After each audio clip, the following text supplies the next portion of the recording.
Eccoci qua, mister, si sentiva la vostra esultanza, la gioia degli spogliatoi, giustamente 3 punti che vi permettono di, credo anche forse in maniera matematica, adesso non so gli altri risultati, per i playoff. Avete rischiato grosso un primo tempo per il Portogruaro, però eravate sempre lì a un passo, ci avete creduto, anche un pizzico di fortuna che non avete a dire vero avuto nell'andata.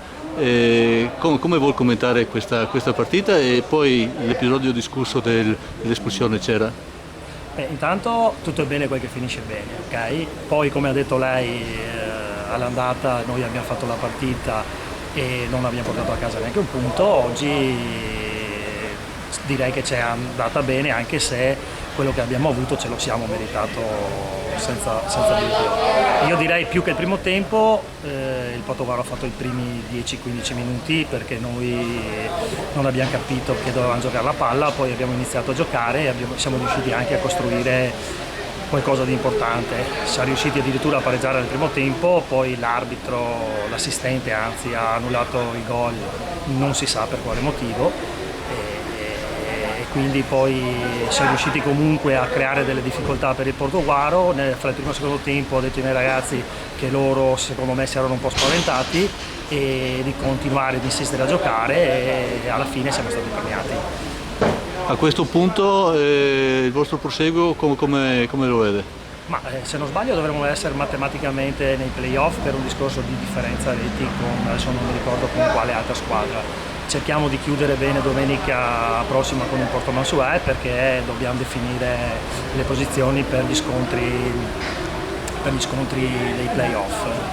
Quindi cerchiamo di finire bene e dopo ci sarà questa, non dico lotteria, comunque questa opportunità che ci siamo creati e cerchiamo di giocarcela nel miglior modo possibile. E allora per concludere, bilancio più che positivo come stagione per Conegliano?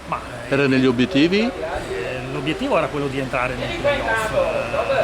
Per posizioni ci eravamo addirittura entrati anche l'anno scorso, che eravamo partiti diciamo in punta di piedi, però per il discorso dei punti, della distanza fra una squadra e l'altra non siamo riusciti ad entrarci, che l'anno scorso abbiamo fatto una stagione bellissima con il terzo posto. Quest'anno è stata un po' più faticosa perché siamo partiti male, non riuscivamo ad esprimerci come potevamo. Per fortuna nel girone di ritorno la squadra ha messo in campo quello che aveva nelle corde e per il momento i risultati ci danno ragione. Poi come società siete pronti per l'eccellenza, insomma?